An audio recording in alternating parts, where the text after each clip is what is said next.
What is the true definition of success in today's world? To answer this question honestly, we must first admit the error of a world hypnotized by surface achievements. The modern man, like his ancestors, is too often driven by externals, titles, numbers in the bank, likes on a screen, symbols that promise satisfaction but often fail to deliver peace. Yet to redefine success is not merely to rebel against wealth or fame, but to elevate the conversation to its rightful throne, the dominion of purpose and inner harmony. Andrew Carnegie, whose fortune built libraries and changed continents, once said that success is not the accumulation of riches, but the ability to do what one desires with full satisfaction of mind and soul. Carnegie, who Hill himself interviewed extensively, did not stumble upon this truth accidentally. His realization grew out of contrast. He saw in his own industry men of massive wealth living in emotional poverty. He saw millionaires who died with bank accounts overflowing and hearts hollowed out by greed. He witnessed two janitors and clerks who smiled with a fullness unknown to corporate giants. So then, success in today's world cannot merely be the old script recited in boardrooms and dinner parties. If it were, why would anxiety and depression scale in tandem with global GDP? Why do millionaires seek gurus, monks, retreats, searching not for more assets, but for less noise? The answer, though buried under decades of cultural propaganda, is not new. It is a rediscovery of an ancient law. Success is the progressive realization of a worthy ideal, as Earl Nightingale declared. But today, we must define that ideal, not by public approval, but by inner necessity. Let us examine the life of Viktor Frankl, the Austrian psychiatrist and Holocaust survivor who wrote Man's Search for Meaning. His conception of success was formed in a concentration camp. All material indicators had been stripped from him. Title, wealth, reputation, even clothing. Yet in the ash and ruin of Auschwitz, he found the core of human purpose, that success in its highest form is the ability to find meaning despite circumstances. Frankl discovered that a man who has a why can bear almost any how. His success lay not in what he possessed, but in what he refused to surrender, his will to find meaning. Compare this to the tale of Jay Gatsby, Fitzgerald's tragic hero. Here was a man who had amassed wealth, fame, admiration, and the illusion of love. But Gatsby, like many today, mistook ornament for substance.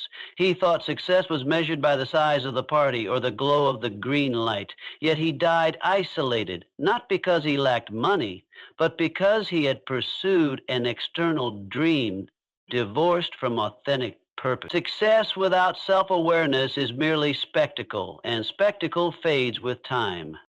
So how does one define success in a world of shifting values? The first principle is alignment. You must know thyself. Socrates uttered this command in ancient Athens, but it is more vital now than ever. The man who spends decades chasing goals imposed by his environment and never once pauses to interrogate his soul lives not his life, but a borrowed script. Define your values, not by trends, but by truth. What fills your spirit? What compels you when no one is watching? That is where your definition of success must begin. The second principle is service. Success is not a solo performance, it is an orchestra. Every man or woman who has truly succeeded has done so by uplifting others. Think of Dr. Martin Luther King Jr., who carried a dream greater than himself. His success did not lie in titles or salary, but in the echo of freedom that his words ignited. Or consider Mother Teresa, who possessed almost nothing and yet left a legacy greater than many emperors. In both lives, success was not a result of ambition alone, but of service to a cause larger than ego. Third is discipline. The modern world glorifies instant results, but enduring success still bows to effort, sacrifice, and perseverance. Napoleon Hill wrote of the burning desire that transforms thought into reality, but desire without discipline is fantasy. The writer who wishes to shape minds must write, even when uninspired.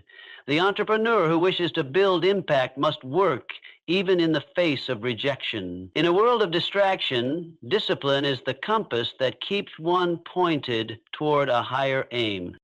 Philosophically, let us consider Aristotle's notion of eudaimonia, often translated as flourishing. Unlike fleeting pleasure, eudaimonia refers to a life well lived, where one's capacities are fully expressed in pursuit of virtue. Success, therefore, is not a goal, but a condition of being. You become successful not when you achieve, but when you grow into the fullness of your potential in alignment with noble values. Practically, this means defining metrics that reflect your true priorities. Instead of merely tracking income, ask, how many lives did I touch this week? Instead of obsessing over popularity, ask, did I speak the truth when it was inconvenient? Instead of comparing timelines, ask, am I living with courage, honesty, and intentionality? If you still seek a model, turn to figures like Nelson Mandela, who endured 27 years in prison and emerged not bitter, but visionary. He did not let external failure define internal success. He built a legacy not on applause, but on resilience and reconciliation. Or look at Helen Keller, blind and deaf, who nonetheless taught the world what it means to perceive with the heart and live with purpose. In literary terms, reflect on The Alchemist by Paulo Coelho, where the protagonist learns that true treasure lies not in distant lands, but in the journey of self-realization. Or Walden by Henry David Thoreau, who went to the woods to live deliberately and discovered that simplicity, solitude, and inner clarity were more powerful than luxury. So I say this to you, when the world offers you a golden crown, pause and ask, is it forged of truth or illusion? When it tells you success is being envied, ask, is it not better to be at peace than admired? When it tells you to climb ladders, ask, does that ladder lean against the wall of your soul? True success in today's world is not new, it is ancient. It is the timeless echo of a life lived in alignment with purpose, animated by service, refined by discipline, and crowned not by applause, but by quiet joy. Let the world chase shadows if it must. You be the flame. To contemplate whether happiness can exist without traditional success, we must first deconstruct the illusion that traditional success is inherently desirable. What, after all, is traditional success? Is it not a legacy carved by the expectations of others? A formulaic chain? Prestigious education, influential career, high income, a picture-perfect family, social status, and finally, the admiration of peers who may not even know your soul? But what if that entire design, revered for generations, is a splendid lie?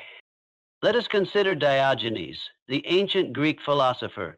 He renounced wealth, comfort, and power, choosing instead to live in a barrel and ridicule the pomp of Athenian elites. When Alexander the Great, conqueror of worlds, approached him and offered to grant any wish, Diogenes replied, "Yes, stand out of my sunlight. Now, ask yourself, who was truly free? Who was truly happy? The man with the world at his feet, or the man who needed nothing to be fulfilled?" In our time, we may look to Chris McCandless, immortalized in Into the Wild, who turned his back on a life of conventional success, good grades, good job prospects, middle-class comfort, and sought truth in the wilderness of Alaska. Though his journey ended in tragedy, his story has awakened something raw and primal in millions.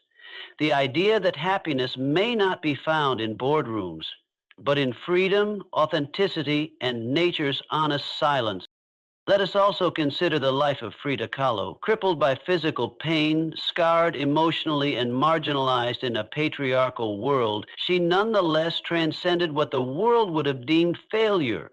She was not rich, she was not universally accepted in her time, but she was uncompromisingly herself. Her art, filled with agony and glory, has touched souls across centuries. She did not need traditional success to find happiness. She needed expression. And through expression, she achieved something higher, self-actualization. Modern research supports what ancient wisdom knew. The psychologist Martin Seligman, father of positive psychology, defines authentic happiness not as pleasure or comfort, but as the presence of meaning, engagement, and accomplishment, what he calls the PERMA model. Nowhere in this framework is the requirement for a six-figure salary or a luxury apartment. Happiness, he found, is often experienced most deeply when one is fully present, emotionally connected, and contributing to something beyond the self. What this tells us is crucial. The architecture of happiness is not built with external trophies, but with internal truths. And traditional success, far from being a prerequisite, can sometimes be the very prison that bars us from joy. The corporate executive who sacrifices family for ambition often ends up with regret as a pension.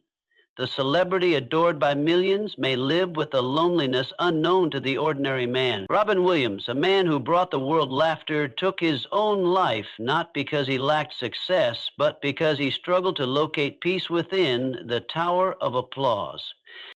Contrast this with the lives of monks, farmers, artists, caregivers, and wanderers, those whose names will never trend on social media, whose resumes may never win applause, but who wake each morning with a quiet sense of enough. They tend to their gardens, their craft, their children, their prayers. Their happiness is not explosive, but steady. It comes not from achieving more, but from needing less. Thoreau again offers us guidance. At Walden Pond, he wrote, a man is rich in proportion to the number of things which he can afford to let alone. By that measure, many of today's most celebrated figures are impoverished indeed. The chase for validation, the addiction to performance, the hunger for status, all these leave one enslaved to the judgments of others. But the man or woman who knows how to savor a sunrise, love without pretense, and create without approval, this person lives in true wealth. Practical strategies must begin with subtraction.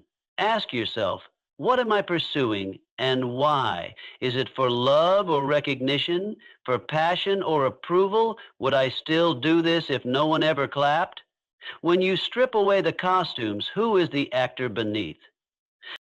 Next, cultivate silence. In a world screaming for attention, the ability to be still is revolutionary. Meditation, reflection, walking in solitude, all these are acts of rebellion against a culture that equates noise with value. In silence, we hear the voice of the soul, and it rarely speaks in dollar signs. Then, build community, not networks, community. A true friend, a mentor, a soul connection. These are more potent than 1,000 followers. Relationships grounded in authenticity rather than utility provide the emotional nourishment that status cannot. And finally, serve, even in small ways. A child who grows up loved by a present parent will not remember their title but their presence. A smile shared with a stranger, a letter written in kindness, a moment given to another's pain. These acts, while invisible on a resume, build a cathedral in the heart. And let us not forget literature. In The Little Prince, Antoine de Saint-Exupéry teaches us that what is essential is invisible to the eye. And in Siddhartha, Hermann Hesse presents a man who walks away from riches and finds joy in the rhythm of the river. Happiness, it turns out, is not an achievement. It is a return. So yes, happiness can exist without traditional success. Indeed, it often thrives in its absence. Because happiness is not a consequence. It is a condition of being that arises when one lives with integrity, in alignment with their own values, and free from the need to prove. Let others chase titles. Let others measure life in likes and shares. But you seek the eternal. Seek the stillness, the purpose, the beauty that cannot be bought nor sold. For in that space, happiness waits. Not as a prize to be earned, but as a birthright to be remembered. The definition of success and happiness is not written in stone, but in sand, shifting with each culture, century, and soul that steps upon it. To seek a universal meaning is a noble effort, but to ignore the diverse voices of civilizations past and present is to hear only an echo when the world is offering a symphony. Begin with the East. In ancient China, Confucius taught that success lies not in individual wealth or conquest, but in harmony within oneself, within the family, within society. To the Confucian mind, a man's greatest achievement was not the power he held, but the virtue he cultivated. The gentleman, or chunzi, was not measured by bank accounts, but by his adherence to li, ritual, ren, benevolence, and yi, righteousness. In such a society, happiness was a byproduct of moral living, and success a quiet fulfillment of one's role in the grand design. Journey south to India, and you find a philosophy even older. The Vedic tradition, out of which Hinduism was born, speaks of 4 goals of life: dharma, duty; artha, prosperity; kama, desire; and moksha, liberation. Here, success is not linear, but layered. A man must fulfill his worldly obligations, yes, but he must also transcend them. Ultimate success in this framework is liberation from ego, illusion, and desire, a return to the self, eternal and Gandhi, raised in this ethos, demonstrated how spiritual success can eclipse even political triumph. His joy was not in titles, but in truth. Cross the ocean to the indigenous peoples of the Americas, and you find an entirely different rhythm. Among many Native American tribes, success is collective, not individual. A person's worth is measured not by what they own, but by what they give. The Lakota, for instance, value Wohatika, bravery; Wawasintanka, patience; and Waxape, wisdom. A successful life is one in which the person walks in balance with the earth, honors the ancestors, and uplifts the tribe. In their stories, the greatest heroes are not those who accumulate, but those who sacrifice. Even in ancient Rome, a culture known for empire and expansion, the Stoics, like Marcus Aurelius and Seneca, questioned the very foundations of traditional success. In his Meditations, Aurelius writes not of victories or monuments, but of self-restraint, resilience, and humility. Seneca, though fabulously wealthy, taught that the wise man is rich not because he possesses much, but because he desires little. Their happiness came not from conquest, but from conquest of the self. Contrast this with the post-Enlightenment West, where the Industrial Revolution redrew the map of success. With machines came productivity, and with productivity came profit. In the capitalist dreamscape, success became synonymous with growth, more, faster, bigger. Yet even in this era, prophets arose to challenge the narrative. Ralph Waldo Emerson, in his essay Self-Reliance, implored men to trust themselves rather than imitate others. To be great is to be misunderstood, he wrote. Here, success was not conformity, but authenticity. Now, we live in a globalized world where these cultural definitions collide, blend, and sometimes contradict. A Japanese salaryman may find success in loyalty and dedication to a company. An American entrepreneur may define it in disruption and independence. A Scandinavian may equate it with work-life balance, while a Nigerian might see it in supporting an extended family. None are wrong, all are incomplete. We must then ask not what is the right definition, but what is the right definition for me? For to adopt another's metric is to live another's life. One must be a cultural student, not a slave. Consider the story of Malala Yousafzai, born in a conservative Pakistani region where girls were often denied education. She could have chosen safety. But to her, success was not survival, but expression. Her happiness came not from pleasing society, but from defying it in service of a higher truth. Today, she is honored worldwide, not because she pursued traditional success, but because she redefined it for herself and others. And what of the minimalist movement sweeping through modern cities? The rise of tiny homes, off-grid living, slow living, and conscious consumption signals a growing weariness with the Western definition of success.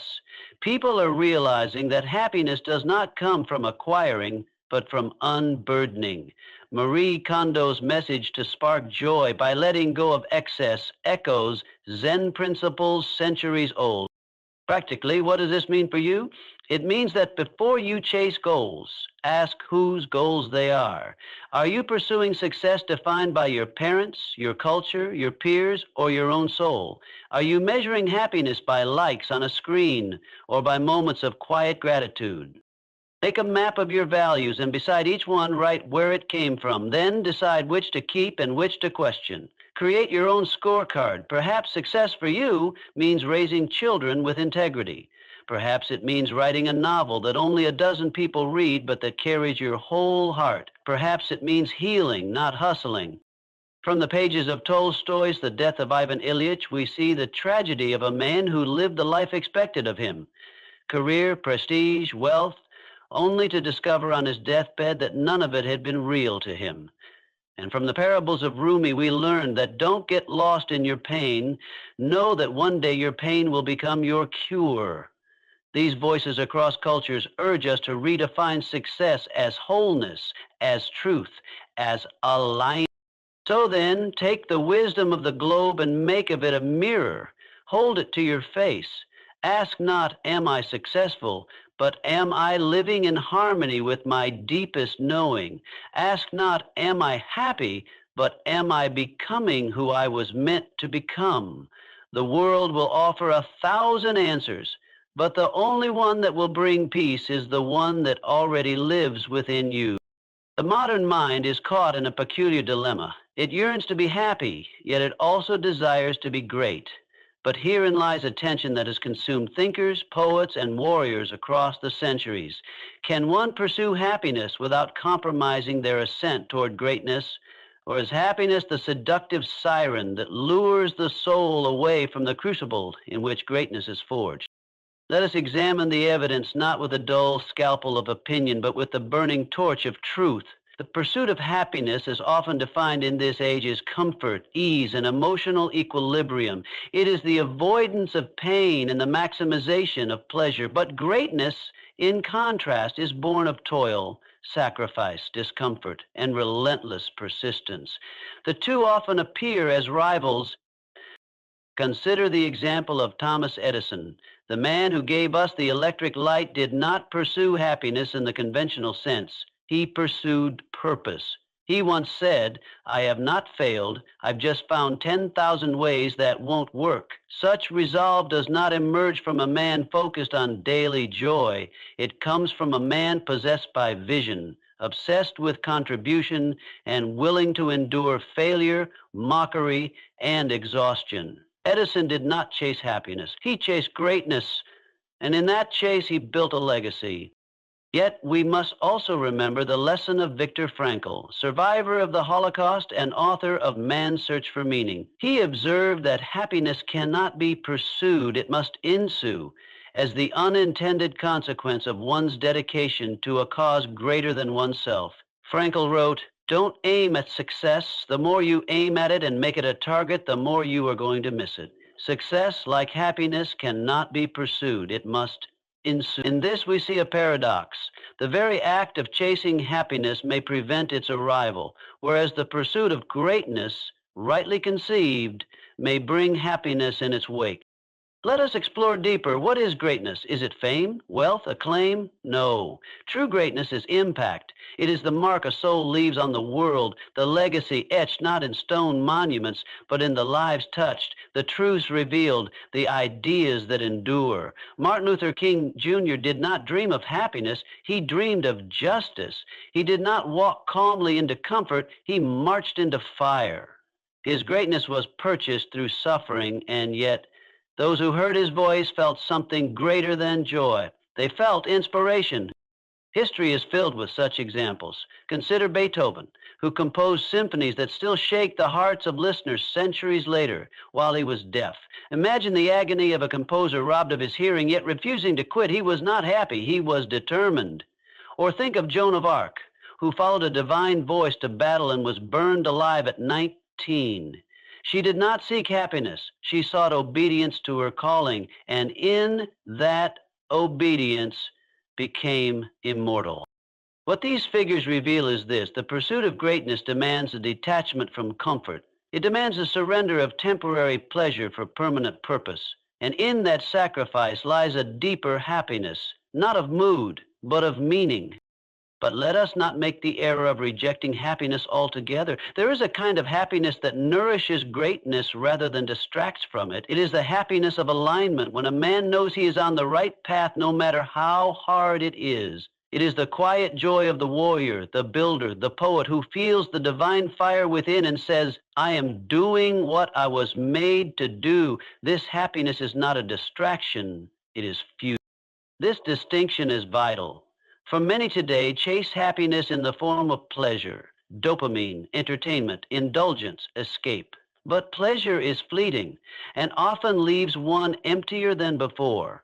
The man who chooses Netflix over writing his novel, the woman who numbs herself with shopping instead of facing her dream, these are not choosing happiness. They are choosing sedation. Real happiness, the kind that supports greatness, is found in purpose, it is found in flow, what Mihail Csikszentmihalyi described as the state of total immersion in a meaningful task. When Michelangelo sculpted, when Einstein theorized, when Maya Angelou wrote, each was not merely working, they were alive in the work. That is happiness elevated. So, how do we apply this practically?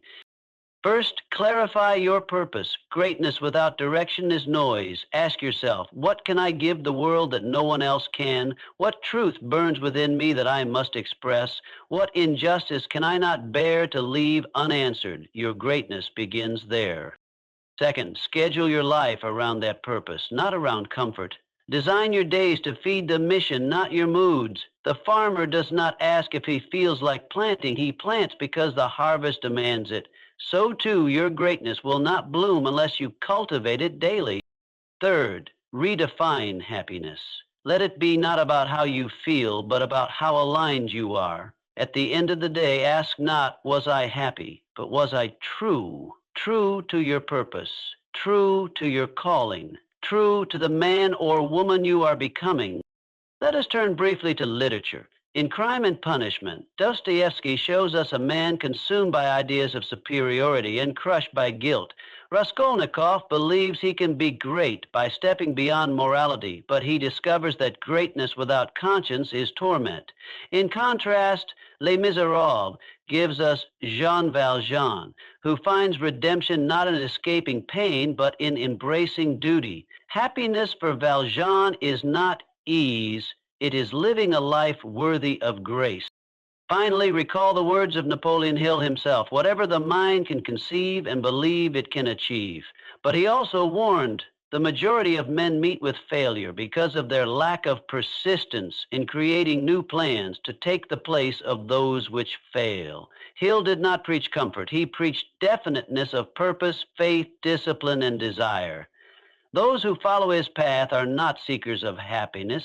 They are creators of destiny. So is the pursuit of happiness a distraction from greatness? It can be if it is shallow, selfish, and passive. But if happiness is redefined as living in harmony with one's purpose, then it becomes the very current that carries us toward greatness. Yes, and the pages of history are bloated with the stories of men and women who scaled the peak of worldly success only to find their hearts barren and their spirits starving. For success without happiness is the triumph of the mask over the soul. It is the applause of the crowd that cannot muffle the silence inside.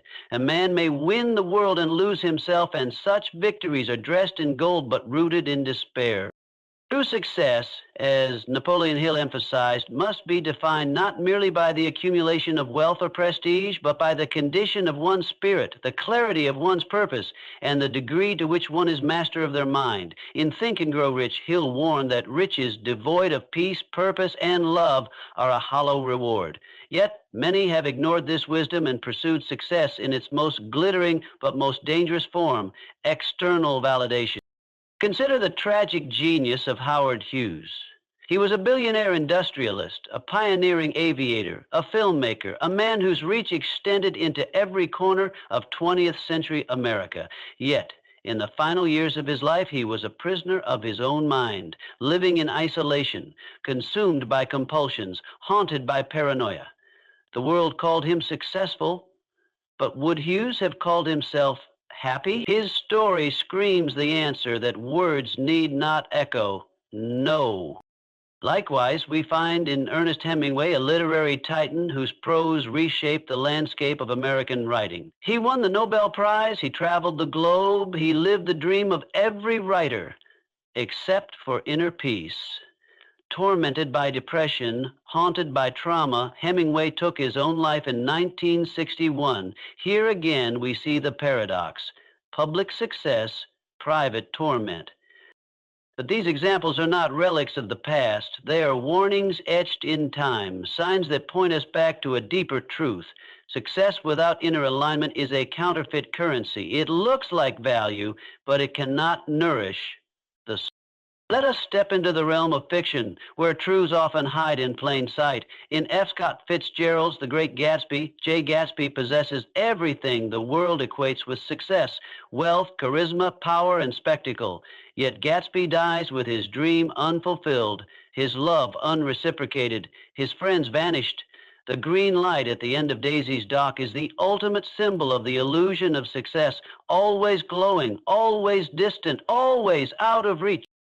From another angle, we have Leo Tolstoy's Ivan Ilyich, a respected judge, a man who climbed every rung of the social ladder. In his final days, writhing in pain, Ilyich realizes that his entire life had been a lie, lived according to what others expected rather than what his soul required. What if my whole life has been wrong, he asks. That question is the lament of a man who is successful and yet utterly, profoundly unhappy.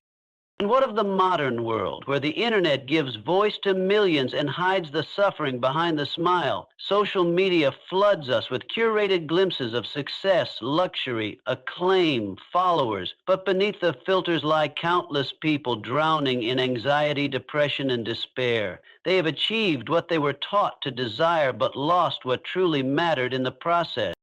This reveals a critical truth. External success does not guarantee internal fulfillment. They can and often do coexist in tension, and this tension emerges when one climbs a ladder that is leaning against the wrong wall. Yet we must not descend into cynicism, for just as one can be successful and unhappy, so too can one choose to realign, to return to the self, to pursue a different path, a path of integrated success, where achievement and meaning are not enemies but allies. So what must be done?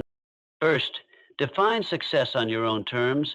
Do not accept society's definition without question. Success is not one size fits all. For Socrates, it was wisdom. For Mother Teresa, it was service. For Mandela, it was justice. For Emily Dickinson, it was the inner world of poetry and reflection. Success is not what the world applauds. It is what your conscience whispers when the world grows quiet. Second, audit your life. Ask yourself with ruthless honesty: am I pursuing goals that matter to me or goals that were handed to me by others? Am I sacrificing joy for status? Have I abandoned meaning for metrics? Third, understand the necessity of integration. The truly successful man is the one who does not sacrifice the soul for the trophy.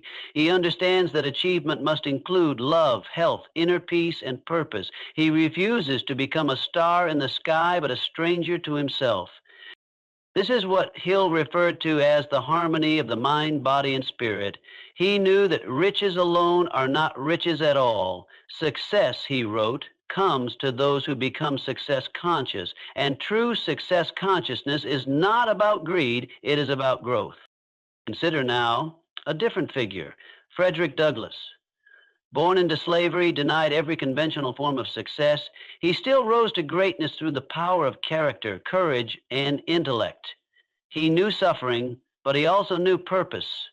He once wrote, "I prefer to be true to myself even at the hazard of incurring the ridicule of others, rather than to be false and to incur my own abhorrence." There was a man who understood success as self-loyalty, not social acclaim.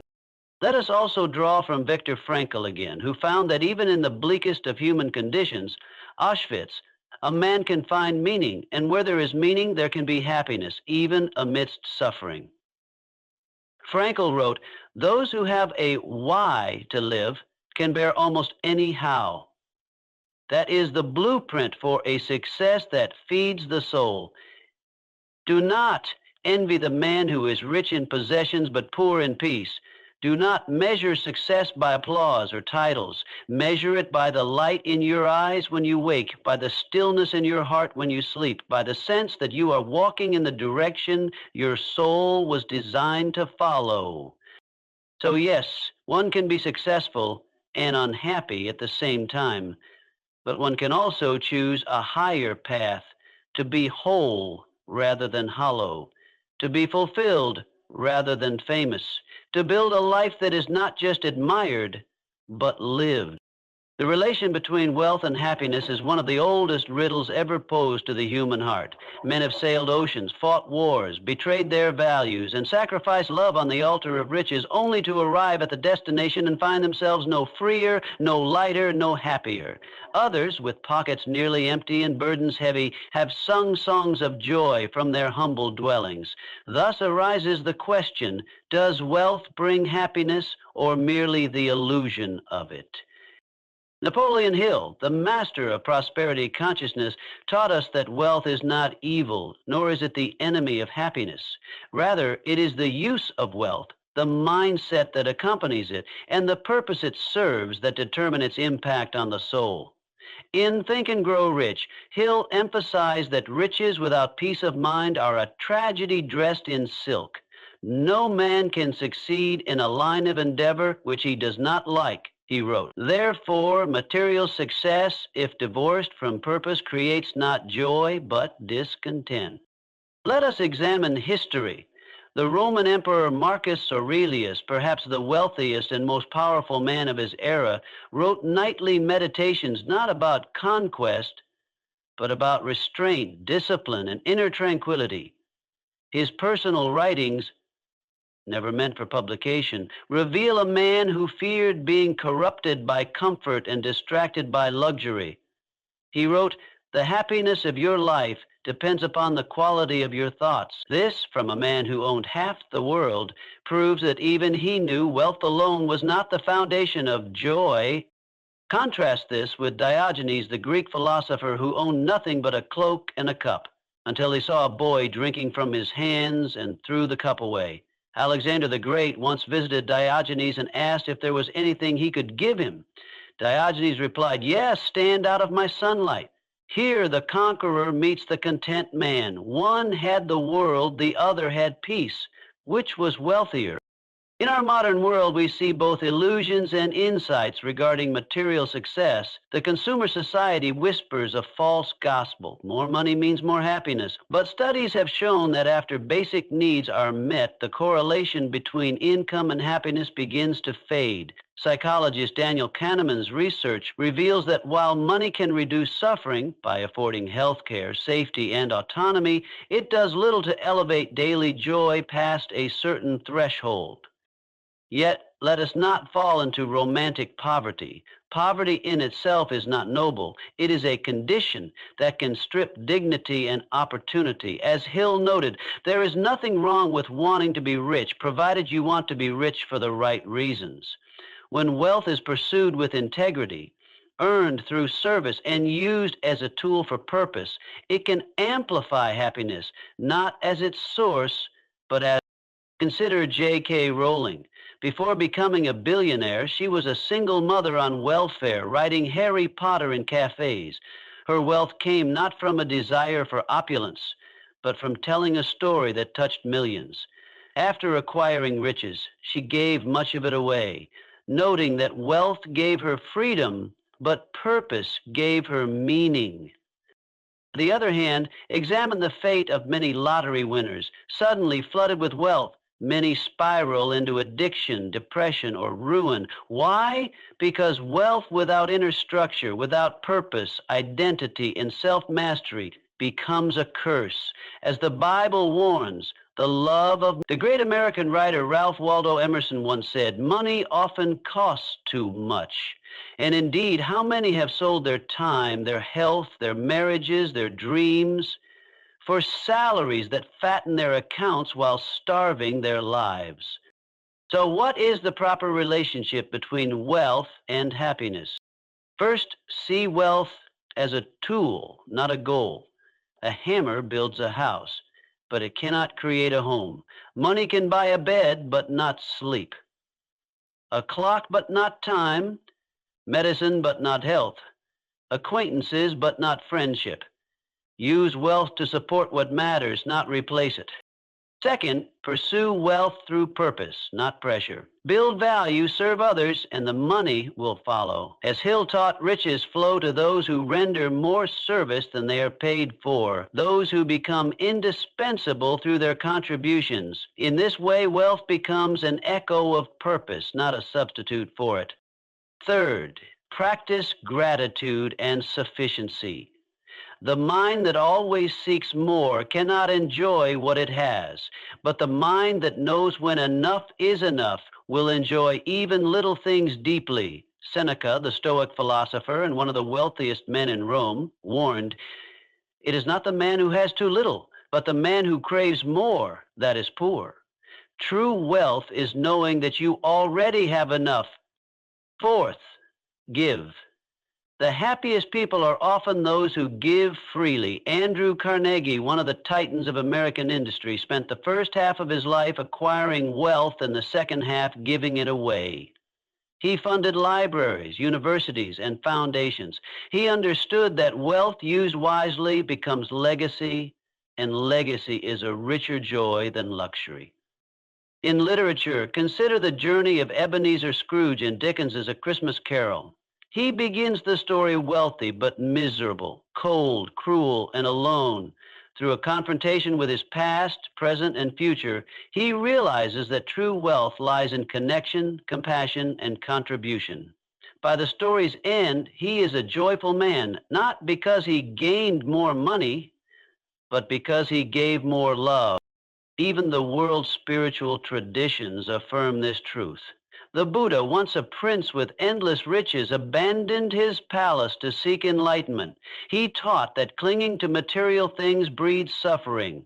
Jesus said, "It is easier for a camel to go through the eye of a needle than for a rich man to enter the kingdom of God." Unless that man understands that treasure in heaven is not stored in vaults, but in virtues. So, wealth and material success relate to happiness in this way. They are instruments.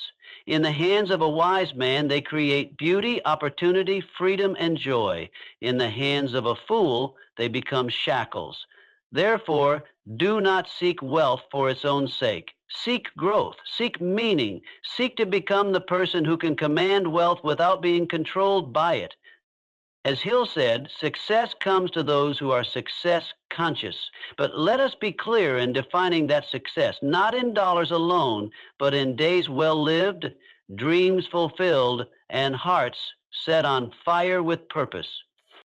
Purpose is the compass of the soul. It is the inner magnet that directs our efforts, our dreams, and our sacrifices toward a horizon worth traveling. Without purpose, man becomes a leaf in the wind, tossed about by circumstance, easily swayed by distraction, vulnerable to the seductive but shallow definitions of success that the world offers. With purpose, however, he becomes a mountain, unyielding, rooted, rising in dignity and strength above the trivialities of fame, fortune, and fleeting praise. Napoleon Hill, in Think and Grow Rich, taught that definiteness of purpose is the starting point of all achievement. Let those words echo in your mind. The starting point, not wealth, not talent, not luck, but definiteness of purpose. It is purpose that fuels faith, ignites desire, sustains discipline, and lends meaning to toil. Without it, no true success can be born and no lasting happiness can thrive. To understand the power of purpose, we must first look backward into history, where purpose illuminated the paths of the greatest souls. Consider the example of Harriet Tubman, born into bondage, denied education, safety, and freedom. She had nothing except purpose. With that fire burning within her, she escaped slavery and risked her life again and again to lead others to freedom through the Underground Railroad. That was no pursuit of fame or fortune. That was the pursuit of something far greater: justice, dignity, liberation. She said, "I freed 1,000 slaves. I could have freed 1,000 more if only they knew they were slaves." Her success was not measured in gold, but in lives changed and chains broken. Purpose transcends circumstances. Consider Viktor Frankl, imprisoned in Nazi concentration camps. He watched men stripped of every material possession, yet those with a sense of why endured when others perished. "In man's search for meaning," he wrote, "life is never made unbearable by circumstances, but only by lack of meaning and purpose." Frankl observed that those who saw their suffering as part of a larger story, whether faith, family, or service, found a reason to live even in hell itself. Now look toward contemporary times. Oprah Winfrey, born in poverty, raised in hardship, subjected to trauma, transformed her life through an unwavering sense of purpose. She did not seek merely to be on television. Her mission was to uplift, to educate, to heal. That mission became her North Star. Her purpose gave meaning to her pain and turned her trials into testimony. Today, her success is not just financial, it is spiritual, cultural, and enduring. Purpose also reshapes the very definition of happiness. Modern psychology tells us there are two kinds of happiness: hedonic, which is pleasure-based, and eudaimonic, which is purpose-based. The first is fleeting: food, sex, comfort, applause. The second is lasting: service, creation, growth, contribution. Hedonic happiness vanishes with the next craving. Eudaimonic happiness deepens with time. Aristotle knew this when he wrote of eudaimonia as the highest human good, the flourishing of one's true nature in accordance with virtue. Purpose is the well from which eudaimonia flows. It gives meaning to work even if that work is hard. It gives joy to sacrifice even if that sacrifice is misunderstood. It makes the long road feel short and the burden feel light. A man with purpose can bear any suffering. A man without it suffers even in comfort. Now let us consider purpose not only as a compass, but as a filter. It tells you what to say yes to and what to say no to. Steve Jobs said, "Your time is limited, so don't waste it living someone else's life." He understood that clarity of purpose is clarity of life. He once looked in the mirror and asked himself, if today were the last day of my life, would I want to do what I am about to do today? If the answer was no too many days in a row, he knew something had to change. This same clarity enabled Nelson Mandela to endure 27 years in prison without losing his dignity or his vision. He emerged not bitter, but focused, saying, "I have walked that long road to freedom. I have taken a moment to rest, but I can only rest for a moment, for with freedom comes responsibilities." His purpose was not revenge, it was reconciliation. And because of that, he changed a nation. Purpose is the bridge between success and happiness. Without it, success becomes a hollow shell, a chase with no finish line. With it, success becomes a life well lived, a contribution that echoes beyond one's lifetime. What then are the practical strategies for discovering and following one's purpose? First, silence the noise. The world is loud with expectations, family, society, media, but purpose is a whisper, not a shout. You must go inward. As Hill wrote, whatever the mind can conceive and believe, it can achieve. But you must first conceive, and that takes solitude, reflection, and honesty. Second, examine your pain. Often, purpose lies hidden in your wounds.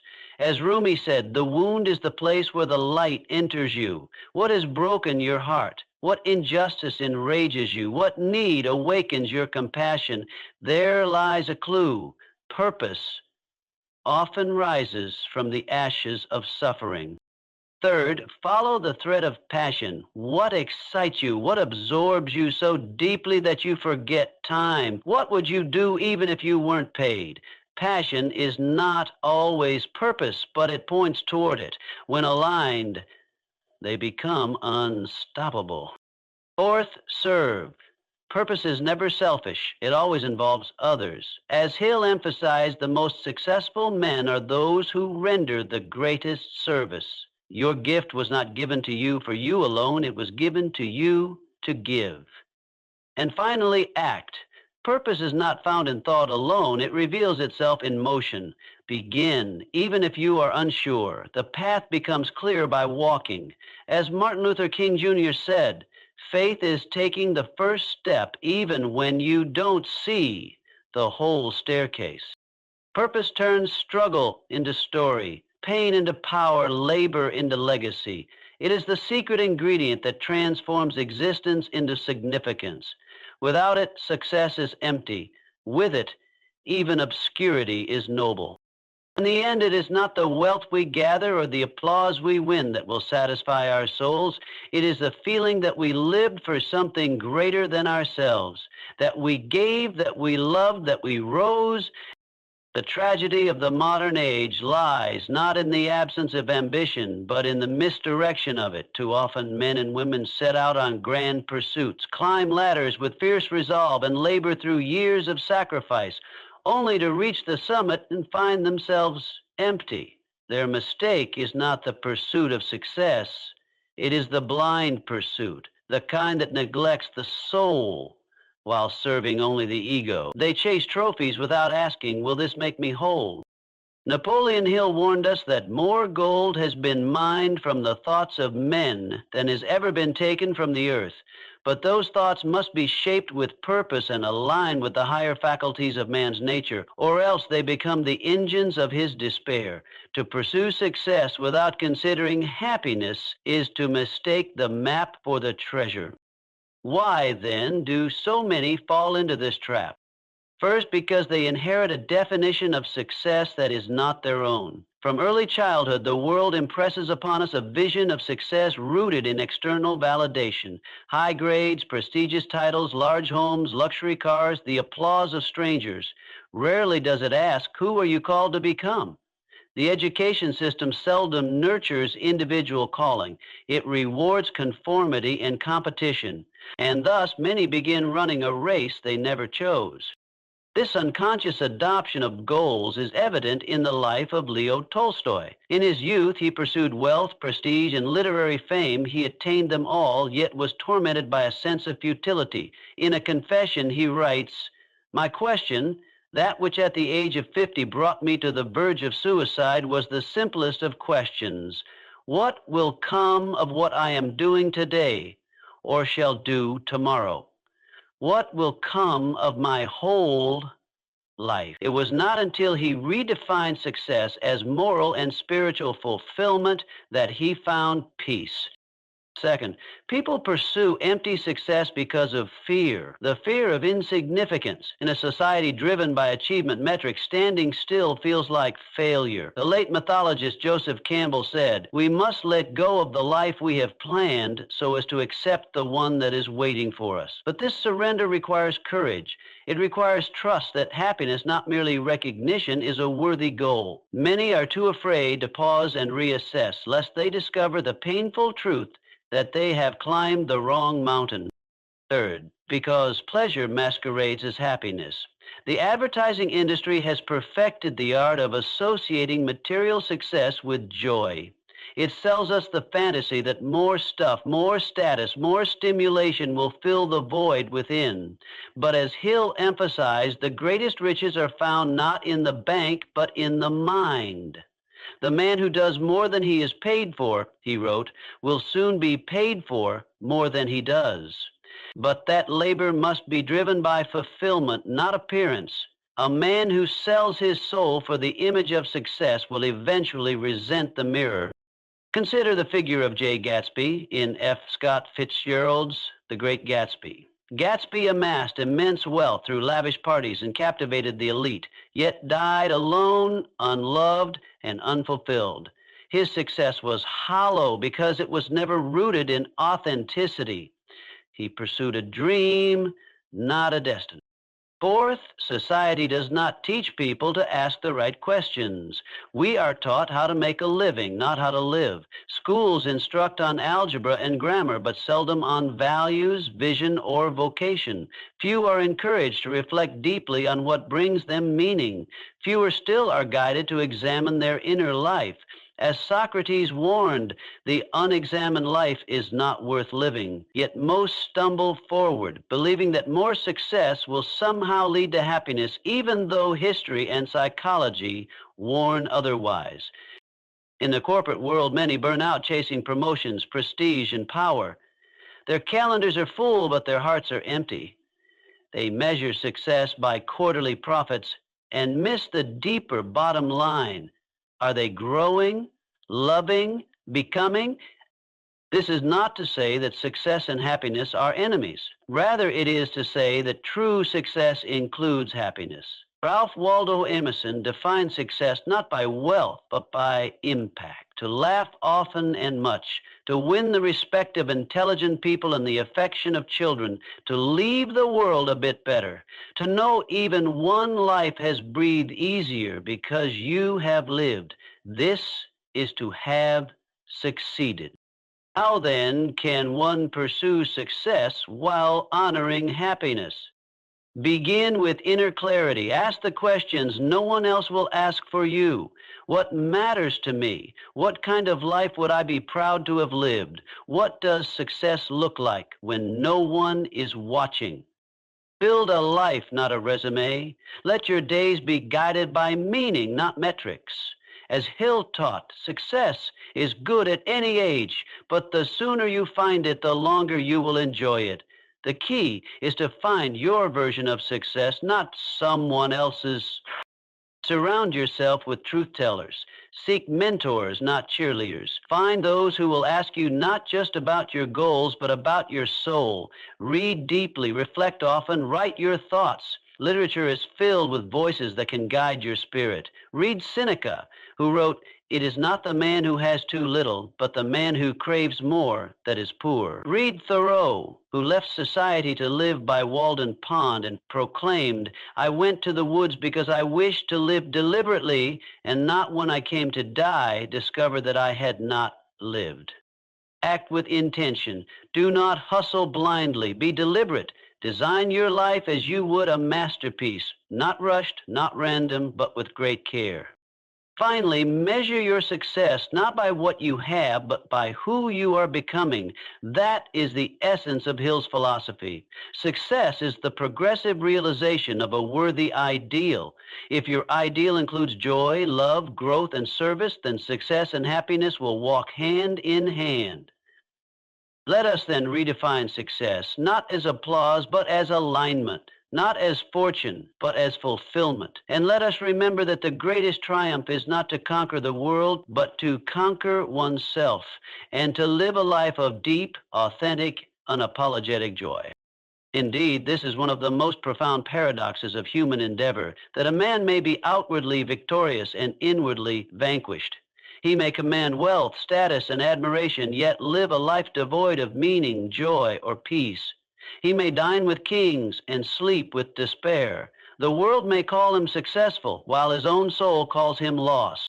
Napoleon Hill, in his timeless wisdom, made this truth clear when he wrote, "Success, in its highest and noblest form, calls for peace of mind, happiness, and contentment."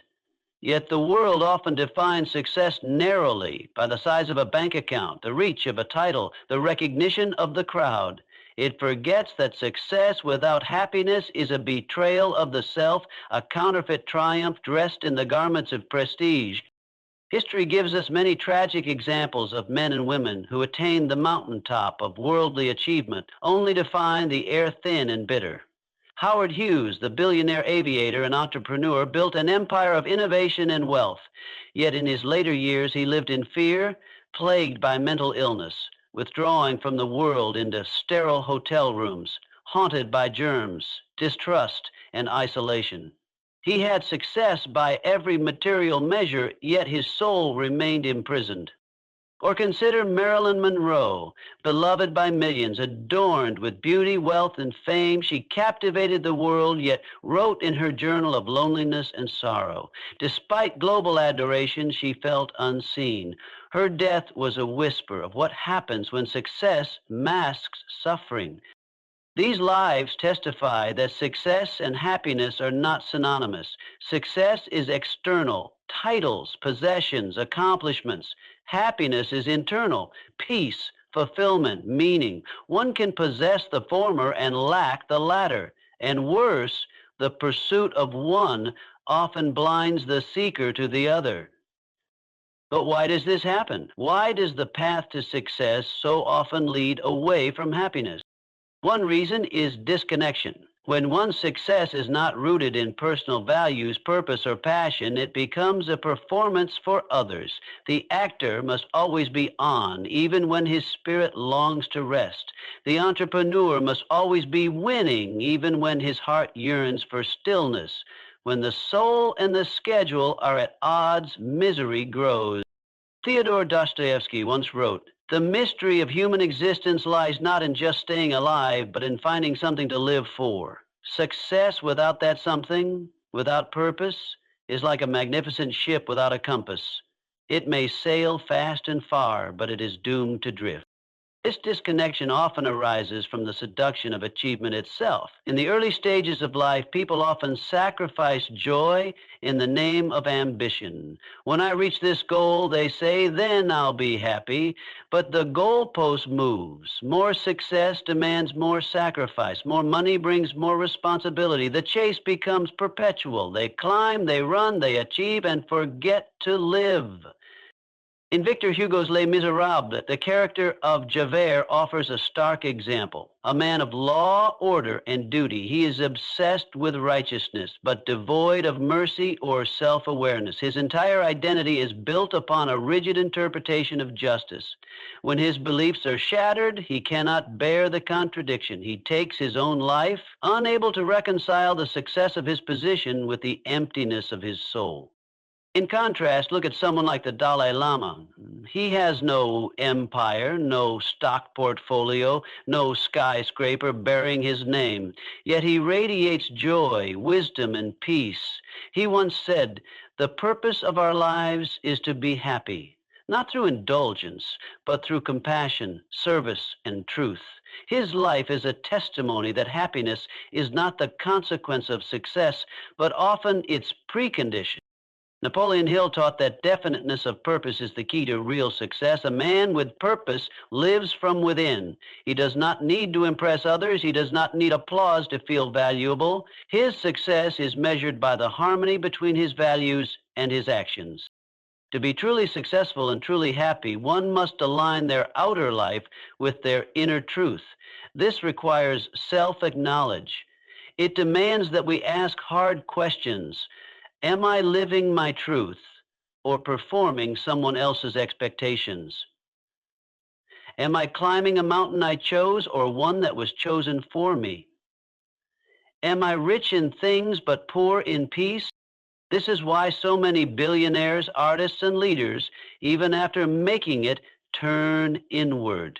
They write memoirs, seek therapy, retreat to silence, or begin philanthropic work. They sense that something is missing. They want their inner world to catch up to their outer accomplishments. So what then is the answer? How can we ensure that success does not come at the cost of happiness? First, redefine success.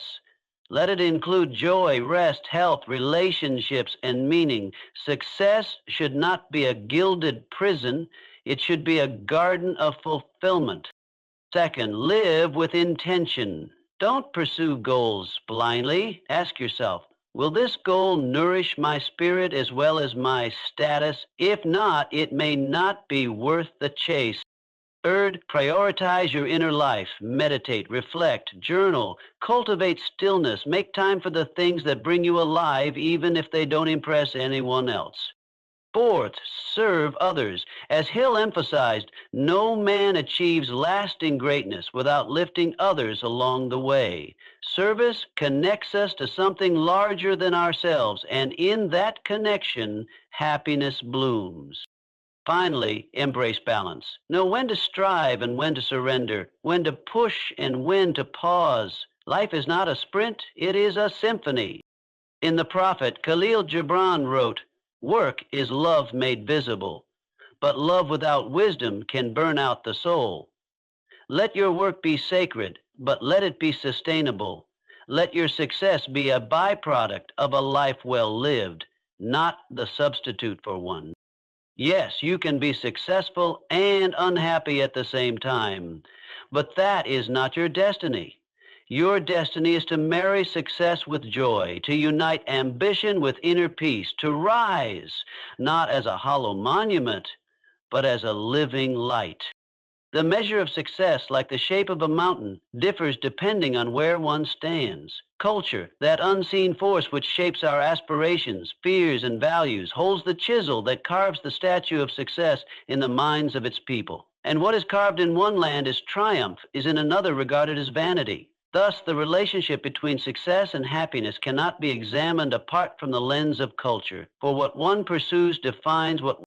In Western industrialized societies, particularly the United States, the prevailing doctrine of success has long been rooted in individualism, achievement, and accumulation. Here, the American dream proclaims that through hard work and determination, anyone can rise to wealth and prestige.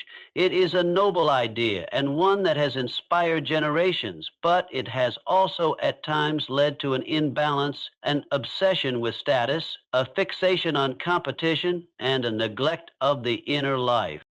Napoleon Hill, whose philosophy blossomed within this very culture, offered a crucial refinement.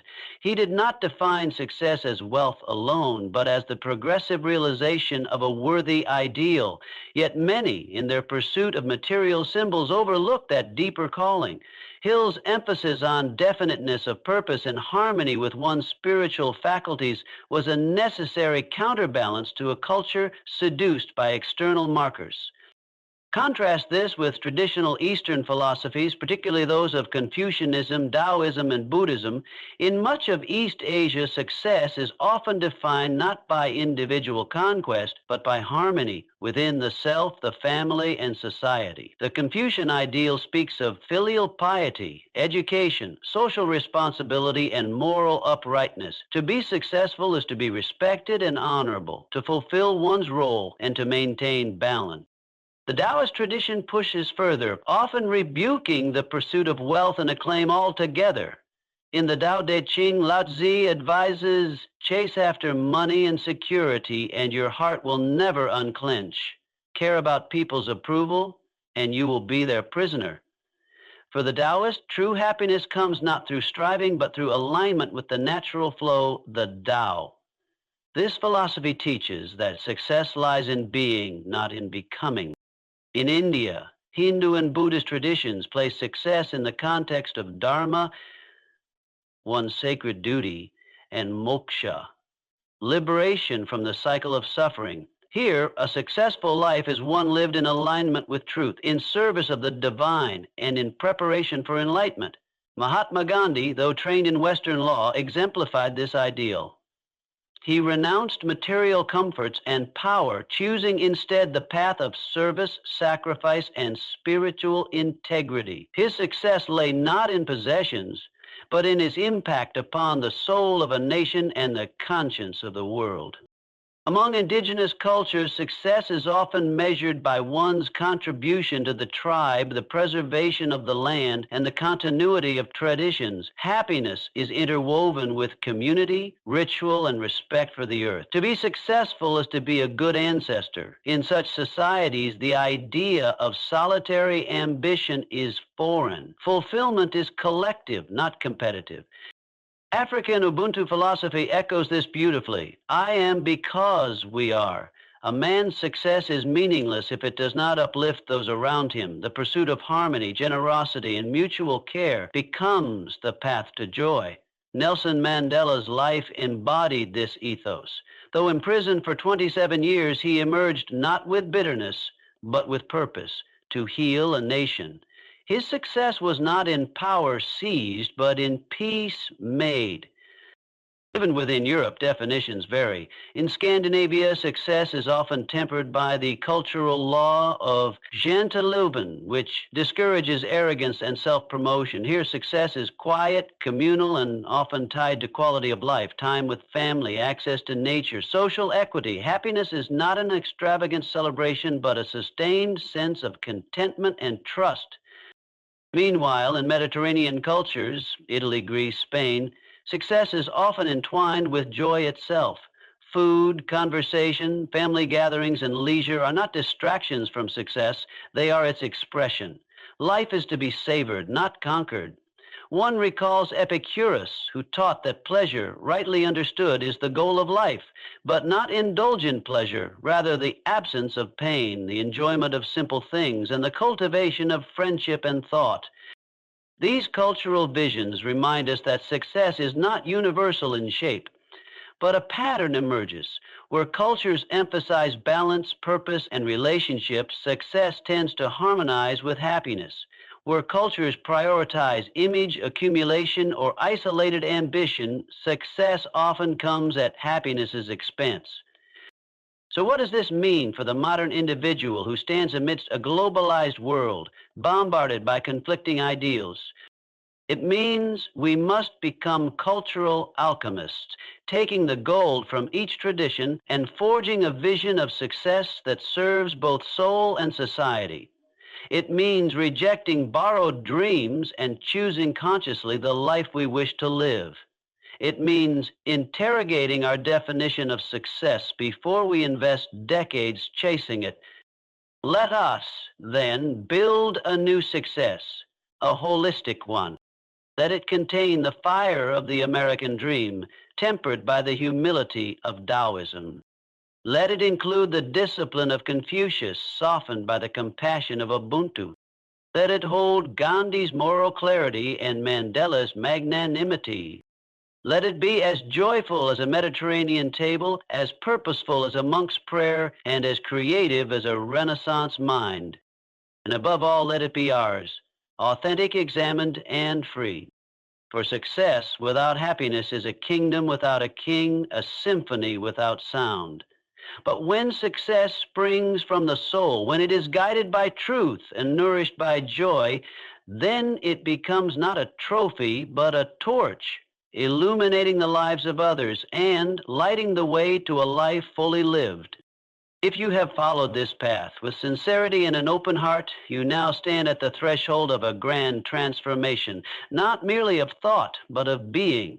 The journey we have undertaken together through these 11 reflections was never meant to entertain your intellect alone, but to awaken the sleeping giant within your spirit. This is the essence of the philosophy carried forward by the great sages of history, by Socrates, who taught that the unexamined life is not worth living, by Marcus Aurelius, who urged the harmony of action and virtue, by Emerson, who called forth the divinity of self-reliance, and by Hill, who dared to proclaim that ideas, when fused with desire and faith, become unstoppable forces in the world of men.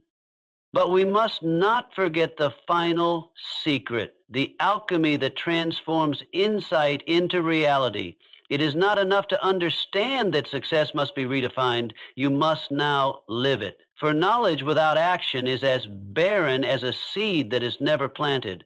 You must now make your life a living manuscript of the truths you have gathered here. Ask yourself, what does success mean to me, now that I know it is not solely wealth, nor applause, nor conquest? If happiness is not a distant reward, but the companion of purpose, then how will I shape my days so that joy walks beside me? Begin there, not with a revolution, but with a revelation. The smallest act done in alignment with your true purpose is a seed of immortal greatness. Speak the truth even when it trembles in your voice. Create something beautiful even when no one is watching. Choose integrity when compromise is easier. Rest when your body begs for peace, not when the world gives you permission. Reach out to someone in need and watch your spirit rise. This is the quiet work of redefining success. It is not loud, but it is lasting. It is not always admired, but it is always real. You are no longer bound by the metrics of a world that praises the shallow and ignores the soul. You have seen through the illusion. Now create something truer. Take inspiration from Viktor Frankl, who endured the unspeakable horrors of the Holocaust and still emerged with this immortal insight. Those who have a why to live can bear almost any how. Your why is the compass that leads you beyond mere achievement and into destiny. Follow it, protect it, live it. Remember this also. Success and happiness are not solitary pursuits. As Hill taught, no man becomes truly successful without lifting others as he climbs. Share your journey, mentor those behind you, serve those beside you.